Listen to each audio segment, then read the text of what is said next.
بسم اللہ الرحمن الرحیم۔ السلام علیکم۔ امید ہے آپ سب لوگ خیریت سے ہوں گے۔ تو یہ زراعت 7th کلاس کا لاسٹ ٹائم نے شارٹ کوشچن کر لیے تھے، 1-2 پیجز رہتے تھے کچھ ریڈنگ وہ کر لیتے ہیں، پھر ہم لانگ کوشچن کی طرف چلیں گے۔ تو آج کا جو ہمارا ٹاپک ہے یہ ہے بطخیں نارملی آپ نے دیکھی ہوں گی،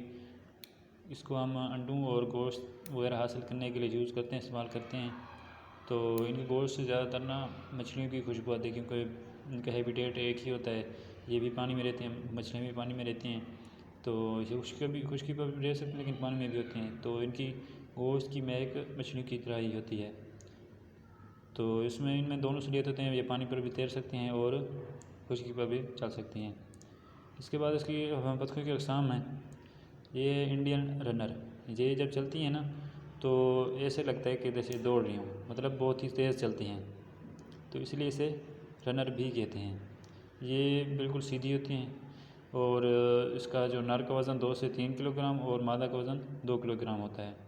اور یہ کھانے کے لیے زیادہ استعمال کی جاتی ہیں۔ اس کے بعد ہے السبری، یہ زیادہ تر موسٹلی اس کے سائز سے زیادہ ہوتی ہیں اور بالکل ہی سفید ہوتے ہیں، پر اس کے سفید ہوتے ہیں، اور یہ سال میں 90 سے 120 انڈے دیتی ہیں اور سائز میں زیادہ ہوتی ہیں اور وزن میں بھی اس سے زیادہ ہوتی ہیں۔ اس کے بعد ہے پیکن بھی ایک مرغی کی قسم ہے جو کہ ان دونوں سے زیادہ موٹی ہوتی ہیں۔ ان کا بھی ایک نر کا وزن 3.5 کلو گرام تک ہوتا ہے اور مادہ کا 3 کلو گرام تک ہوتا ہے۔ باقی پاکستان میں کچھ اور بھی اس کی اقسام پائی جاتی ہیں، جیسے سویڈش کیوگا، روین، سکونی اینڈ آرپنگٹن۔ اس کے علاوہ بطخ کے بچوں کا حصول، حصول وہ کہتا ہے کہ بطخ کے بچوں کا حصول کیسے ہوتا ہے؟ ظاہر سی بات ہے، یہ تھوڑی بہت مرغی سے مشابہت رکھتی ہیں اور ان کے بچوں کا حصول انڈوں سے ہی ہوتا ہے، تو اس کے انڈوں کو بھی مرغی کی طرح ہی انکوبیٹر میں رکھا جاتا ہے اور وہاں سے بچے حاصل کیے جاتے ہیں۔ اس کے بعد ہے بطخوں کی رہائش کا بندوبست، یہی ہے کہ جس طرح مرغیوں کے رہائش رکھی جاتی تھی کہ ان کے لیے شیڈ بنایا جاتا تھا، پراپر اس کا روشنی اور ہوا کا انتظام ہو، یہی اس کی بھی یہی رہائش کا بندوبست، اس میں بھی یہی پوائنٹس ہیں۔ تو آپ نے یہ ریڈ آؤٹ کرنا ہے، کوئی بات سمجھنا ہے تو آپ نے بتانا ہے۔ بطخوں کی خوراک بھی اسی کی اسی طرح ہے کہ سب چارہ ڈالا جاتا ہے، تازہ پانی مہیا کیا جاتا ہے، اس کے علاوہ جو چیزیں اس کی ریکوائرڈ ہوتی ہیں وہ ڈالی جاتی ہیں، اور یہ ہے کہ اس کی خوراک ہمیشہ خشک ہونی چاہیے، کیونکہ اس میں ایسا نظام نہیں ہوتا کہ یہ خود خوراک کو نم کر سکیں۔ اس کے بعد اس کی خوراک کا فارمولہ 2 فارمولے لکھے گئے ہیں،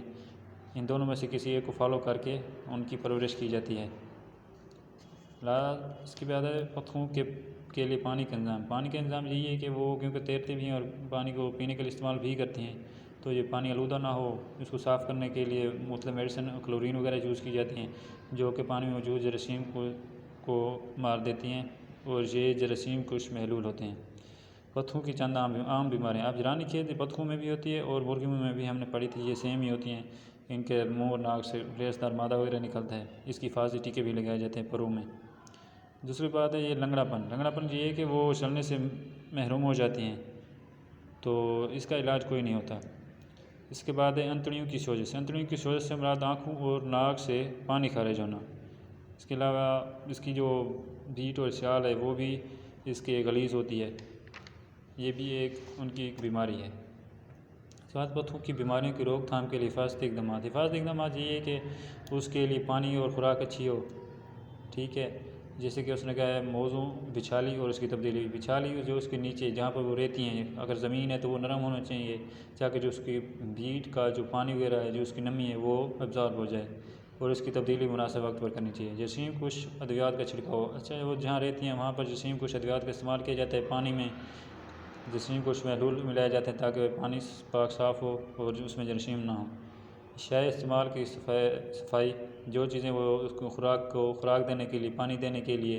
جو چیزیں استعمال کی جاتی ہیں اس کی پراپر صفائی ہونی چاہیے، اس کو پوٹاشیم پرمنگنیٹ کے ہلکے محلول سے صاف کرنا چاہیے۔ موذی جانوروں سے بچاؤ، موذی جانور مطلب جیسے کہ کتے وغیرہ، بلیاں، چوہے، نیولے، اس کے یہ دشمن ہوتے ہیں، تو ان سے اس کا بچاؤ کرنا چاہیے۔ اس کی بیماریوں کو ختم کرنے کے لیے حفاظتی ٹیکے بھی لگائے جاتے ہیں، تو آپ اس کو ایک دفعہ ریڈ آؤٹ کر لینا ہے۔ اس کے بعد ہمارے شارٹ کوشچن ہو گئے تھے تو لانگ کوشچن کے کچھ کرنے ہیں، ایک کے نشان لگا دیتے ہیں آج۔ مرغیوں کی مشہور اقسام، یہ میں نے آپ کو بتایا تھا، مرغی کے دو اقسام ہوتے ہیں، برائرل اور